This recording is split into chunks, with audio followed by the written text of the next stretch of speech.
The dust of rural Montana had become my second skin after 2 years working with a medical aid organization in South Sudan. As a registered nurse deployed to one of the most understaffed clinics on the continent, I'd held the hands of strangers through their worst moments, stitched wounds in conditions that would make most people faint, and learned to measure hope in small doses. You get used to hard things. You tell yourself you have to, or you won't make it another week. What I wasn't prepared for was coming home. I hadn't told anyone I was leaving early. My contract was supposed to run through the end of September, but a funding cut at the organization meant half our team was being rotated out 2 months ahead of schedule. They offered us a week in Nairobi to decompress before the flight home. I skipped it. I just wanted to get back. I wanted my grandmother's kitchen. I wanted the smell of her coffee and the sound of her humming something she couldn't quite remember the words to. I wanted normal, whatever that still looked like. My grandmother. I called her Nan.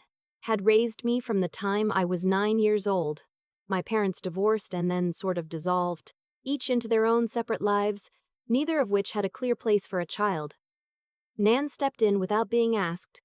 She just showed up at my school one Tuesday afternoon and said, "You're coming with me." And that was that. She was my person. The only one who had ever been, consistently, without conditions.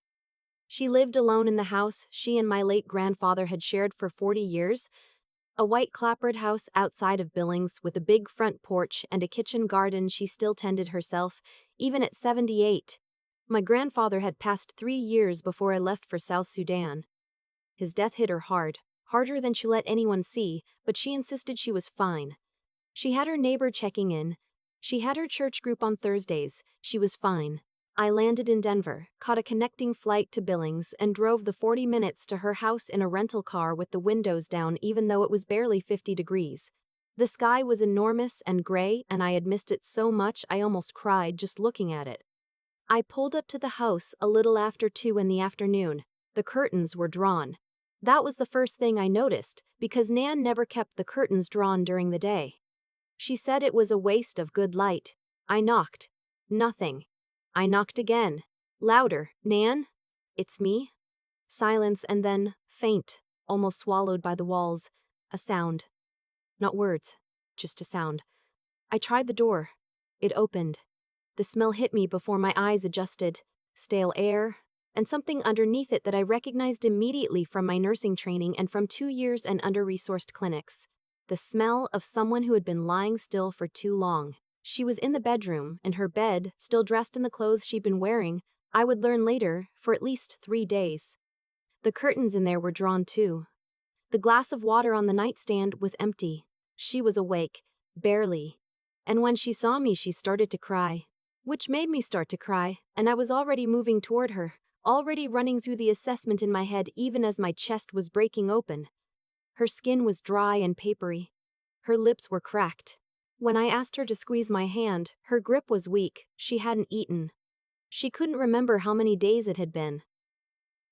"I tried to call," she whispered. "The phone was too far. I called 911 before I did anything else." Then I sat on the edge of her bed and held her hand and talked to her in the low, steady voice I had learned to use in the clinic. The one that means I am here and you are not alone. Even when everything is falling apart. The paramedics came. I rode with her to the hospital. I sat in the waiting room and did what I had told 100 patients' families not to do, which was spiral completely. She was severely dehydrated, malnourished. There was a urinary tract infection that had gone untreated long enough to be causing confusion. The attending physician, a tired-looking man who softened considerably when I told him I was a nurse, said she was going to be okay, but that she had been close. A day or 2 more, maybe less, and we might have been having a very different conversation.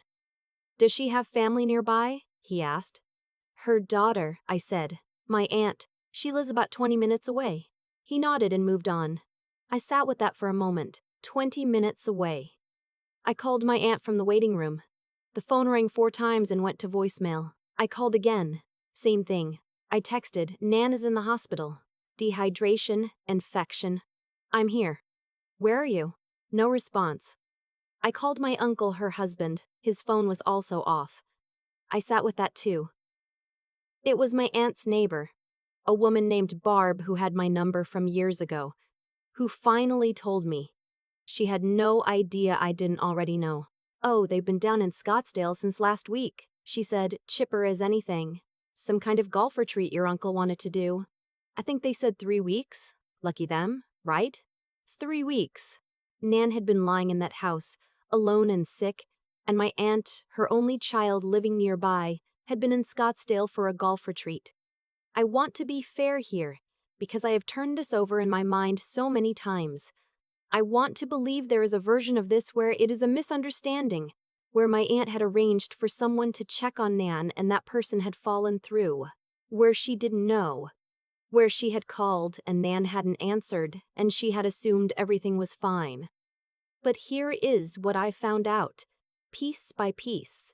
Over the next 2 days while Nan was in the hospital and I was staying at her house, the woman from Nan's church who had been coming by on Wednesdays to help with grocery runs, my aunt had called her 2 weeks before the trip and told her not to come anymore. Said Nan was managing fine on her own now and didn't want to feel like a burden. The prescription medications Nan took for her heart and her blood pressure. There were 4 bottles lined up on the bathroom counter. 2 of them were empty. The refill requests had been submitted to the pharmacy more than 3 weeks ago, according to the online portal I logged into using the account information Nan gave me from memory when I visited her in the hospital. They hadn't been picked up. Someone had to physically pick them up because Nan didn't drive anymore. My aunt had been listed as the emergency contact. The pharmacy had called her twice. And then there was the money. Nan had a separate account, a smaller one, different from her main checking, that she kept for household expenses. Groceries, utilities, the occasional repair.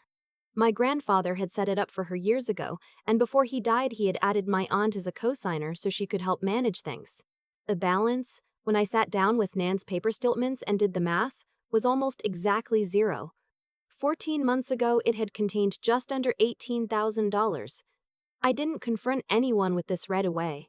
I just sat at Nan's kitchen table that first night, with her statements spread in front of me and a cup of coffee going cold, and I felt something settle in my chest. Not anger exactly, something quieter and colder.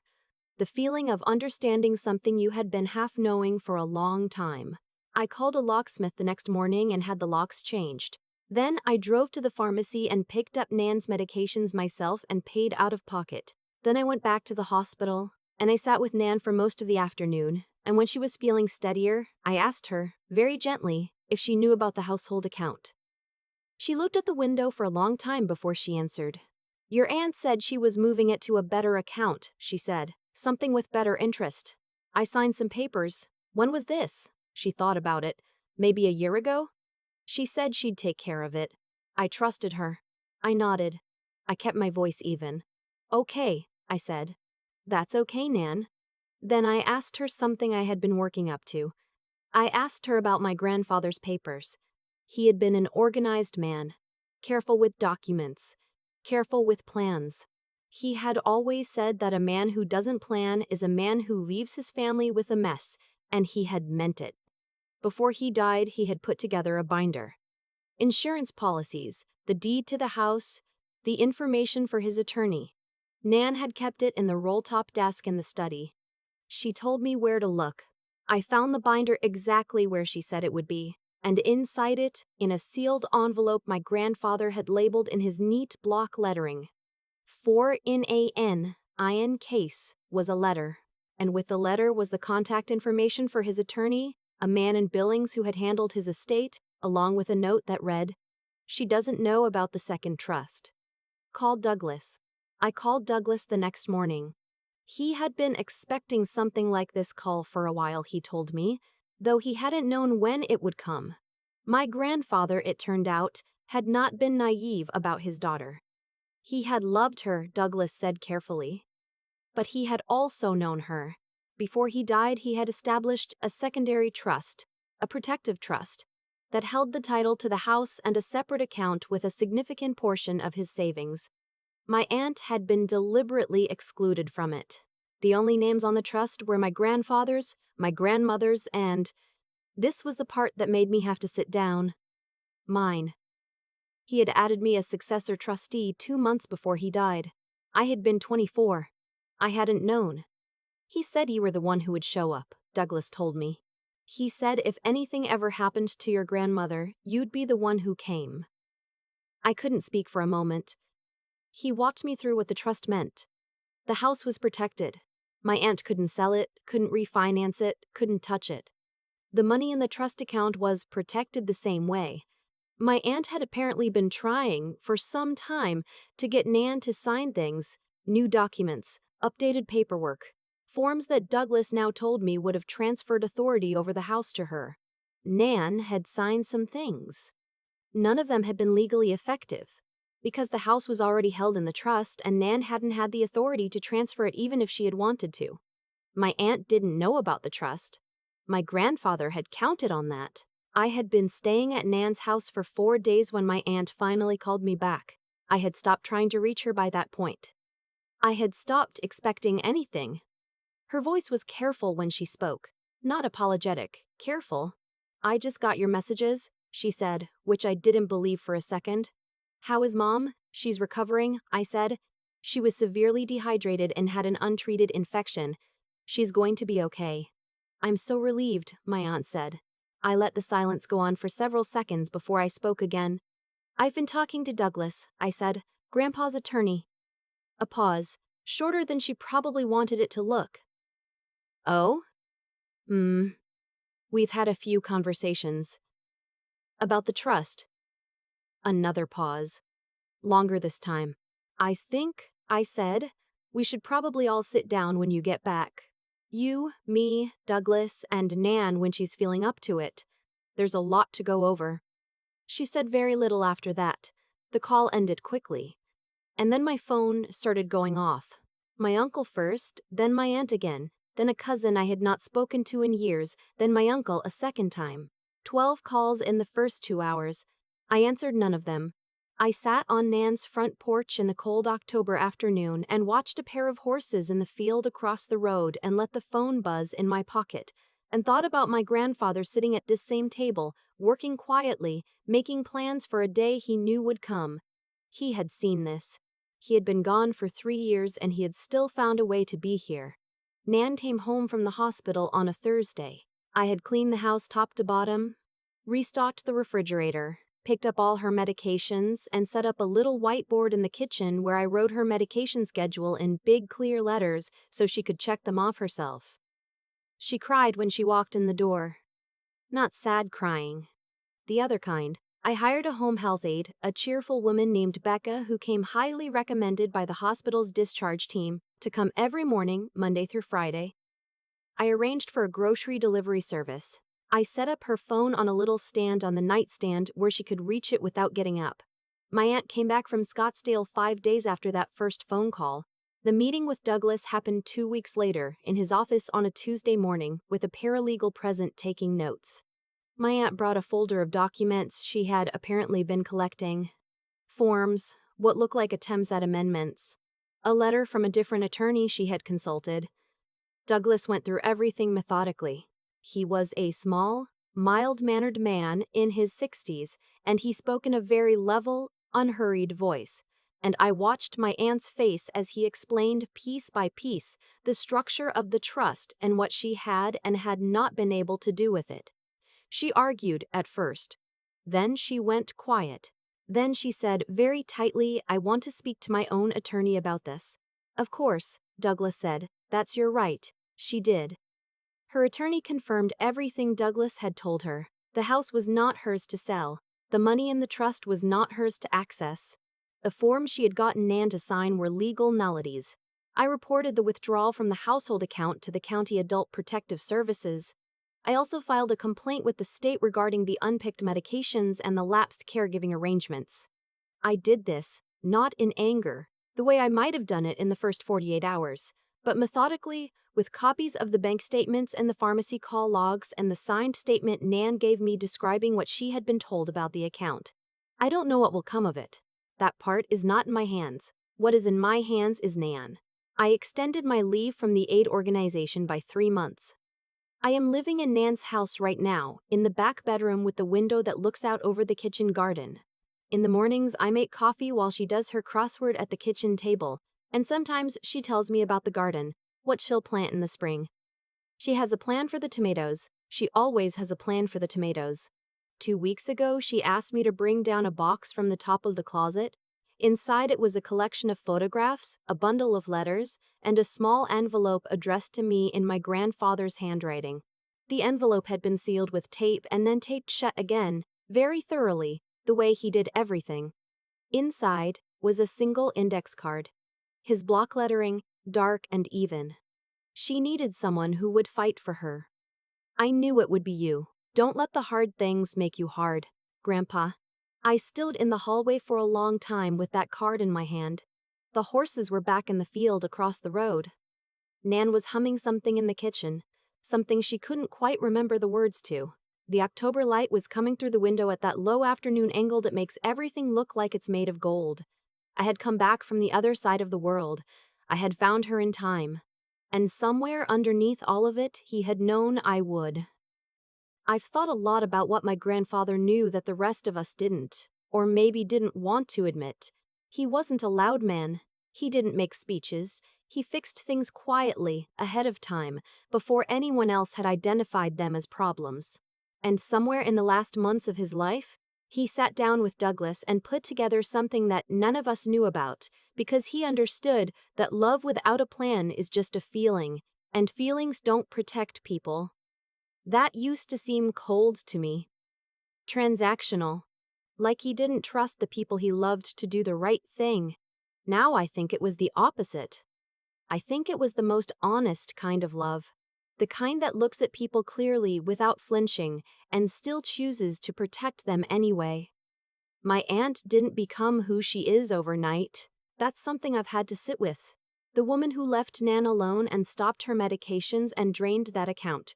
She didn't just decide one morning to be that person. It was a long series of smaller choices, each one a little easier than the last because the previous one had gone unanswered. That's how it works, I think. Not one dramatic fall, but a slow drift, each compromise making the next one feel normal. And Nan trusted her. That's the part that still aches. Nan signed those papers because her daughter asked her to, and she didn't want to make things difficult. She spent her whole life not wanting to make things difficult for people who didn't deserve that kind of consideration from her. I can't change what happened. I can't give back the months when Nan was struggling and no one came. I can't unknow the image of her lying in that dim room with the curtains drawn in the middle of the afternoon. What I can do, what I did, was show up. That's it. That's the whole of it. I came home and I showed up, and everything else followed from that. There is something I keep coming back to. Something I learned in 2 years of working in places where resources were thin and the stakes were life and death on a very literal level. The people who survive the hardest things are almost never the ones who had the most advantages.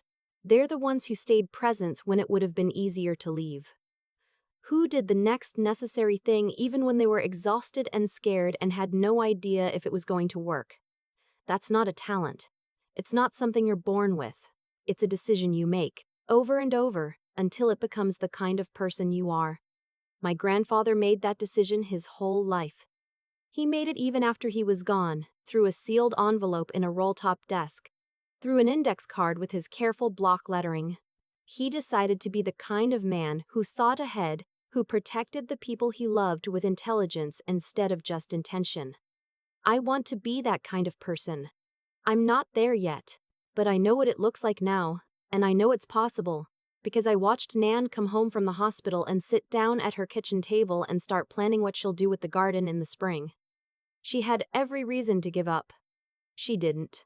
That's the whole lesson, right there on that kitchen table with the coffee and the crossword and the October light coming through the window. Show up. Think ahead. Don't let the hard things make you hard.